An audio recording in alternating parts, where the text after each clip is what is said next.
Hello, everybody. Yeah, so I represent the Squamish Lil'wat Cultural Center, and I was saying we're located in Whistler, British Columbia. Let me see. I'm gonna start screen sharing.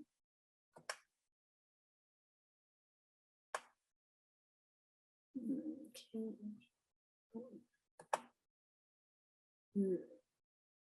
Okay, yeah, so here is my cultural center. Let me see if I can.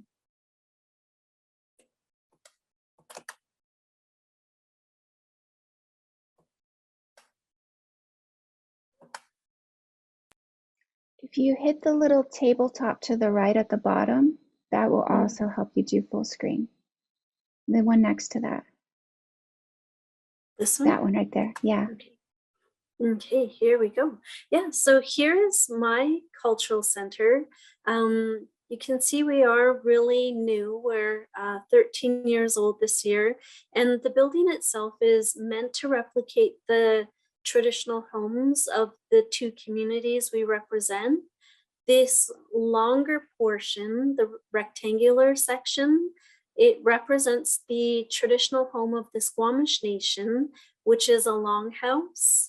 You can, well, it's hard to tell in this slide, but it's single slanted the way the Squamish houses are, and the glass is meant to replicate the cedar shingles. And then just to the right of it is our Eastkin Hall, and you can see it's covered with grass. It's the underground pit house of the Lil'wat Nation. And the reason that we have two different nations in one cultural center is because of this mountain, and this is called Black Tusk. In our traditional languages, the English translation means it's the home of the Thunderbird, which is a mythological being in our two nations. The Thunderbird is a grandfather figure who watches over the community, and just below this mountain is a shared village of our two nations.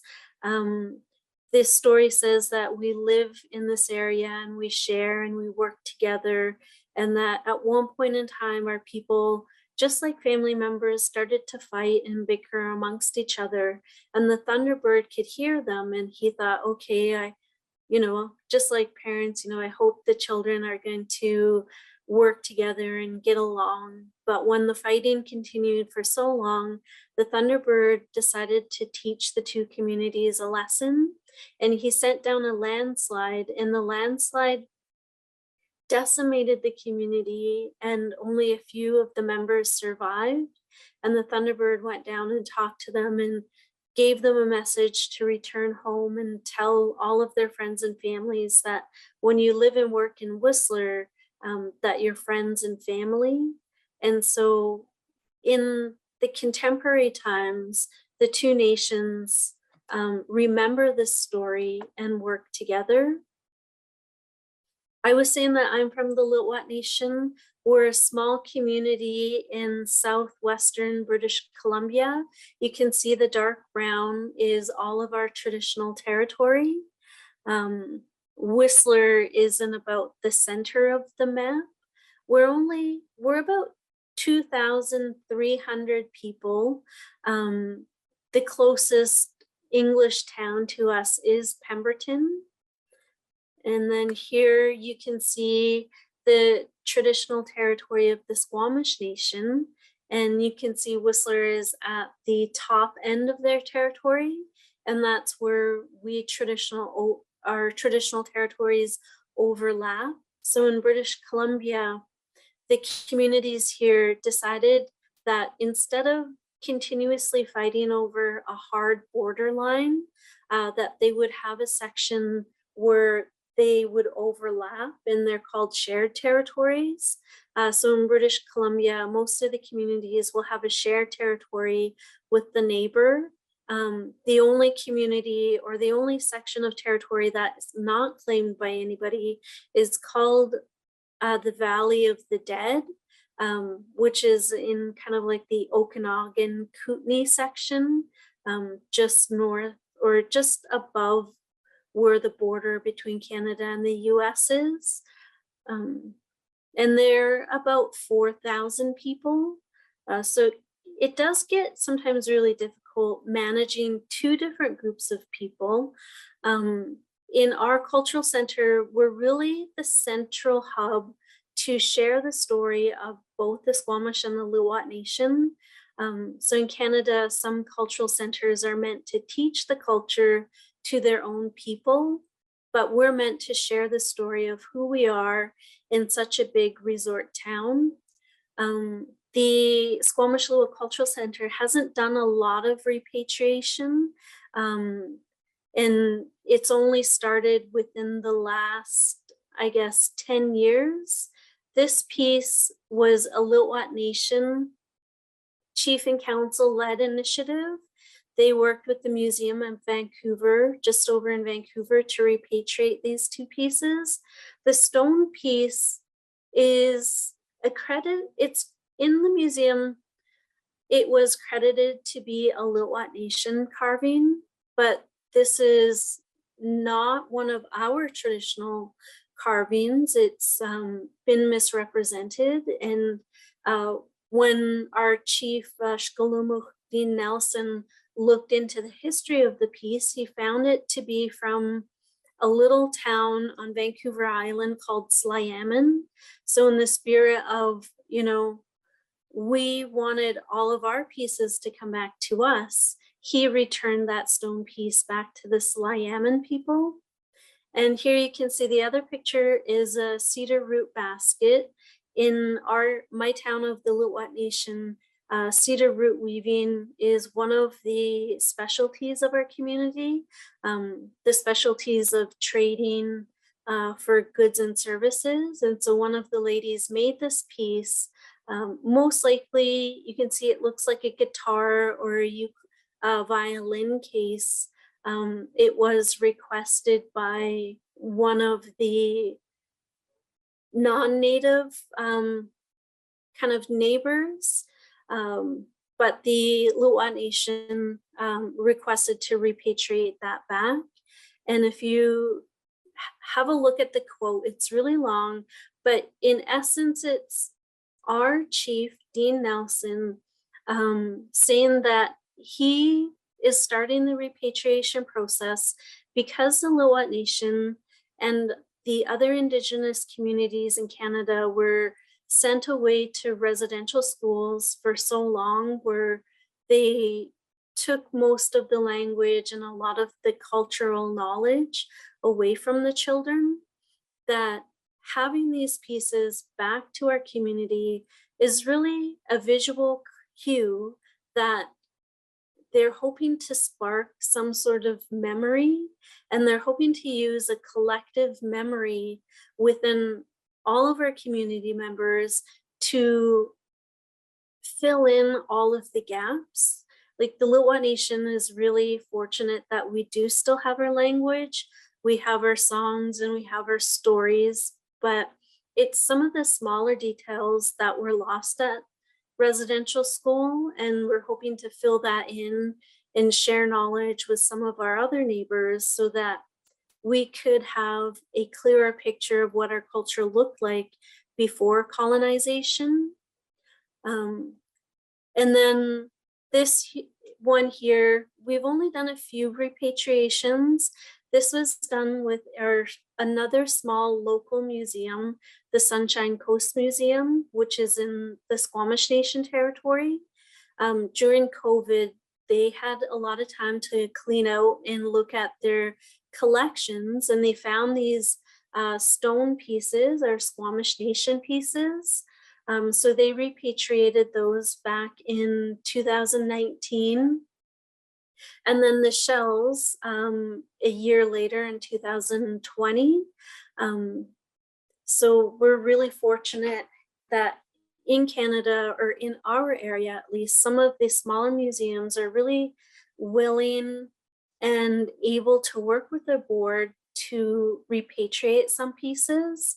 For us, it's really been very fortunate that the shell pieces have come back, because in the Lil'wat Nation, we used to have to travel and trade with coastal nations to add to our territory or to our regalia, our traditional clothing, that these pieces would be really coveted pieces to show that your family is wealthy enough to travel and trade to the coast for those. But as you can see, they're really delicate, so they don't really last that long. We don't have a lot of them left in our community. This piece here is it's a community-led initiative of Hereditary Chief Janice George. She's from the Squamish Nation. She was doing an internship at the Canadian Museum of Civilization, and she found ancestral remains in their collections. And so she started the process to repatriate those back to her community. And so this blanket is really kind of like a testament to those people that were taken away from the community while Vancouver was being developed and sent to a museum. They've been returned back home and they're at their final resting place in one of the Squamish Nation territories. And lately, the Squamish Nation has been working with the Haida Gwaii Museum. They're way up north on the other side, pardon me, of British Columbia. And it's been a real pleasure to do kind of like nation to nation repatriations. As I was saying earlier, the baskets were a trade item, a way to kind of stimulate the economy within the reserves or in the traditional villages while our Indigenous people couldn't travel and work. So our baskets have traveled all over the place. In Haida Gwaii, they've got a very small collection of these cedar root baskets, but they're also an Indigenous museum looking at their collections and just acknowledging that they've got these beautiful pieces, that they haven't put them out for display in a very long time. And they decided that they would like to return them closer to their home. So we're in the midst of kind of researching basket patterns. In our areas, the families had owned design patterns. And so that's another one of the pieces of our culture that is lost. So we've kind of really researching it into where these baskets will go. And in the Squamish Lil'wat Cultural Center, we had a donation of this really beautiful argillite carving. It's a special rock that is only found in Haida Gwaii territory. Like you can only mine it there, and it was really regulated for a very long time. And so when we're looking at this piece has been sitting in my conservation in our collections room for now 3 years, and nobody in the public has seen it. And so we're doing a repatriation back to Haida people, because we do acknowledge that this stone that the piece is made out of it only comes from one section, and that one family kind of regulates the distribution of it. So in that sense, Indigenous people, we're really fortunate now that our museums can also look at what's in our collection and return them back home. And just in that sense that we understand what it's like to have missing pieces of our culture out there. Here in British Columbia, or in my cultural center, we're not talking about restitution at this time. My province is it's the most diverse province in Canada.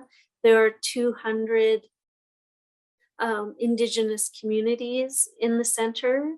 And so I know the province is kind of really working on decolonization, but it's just this really, really slow progress.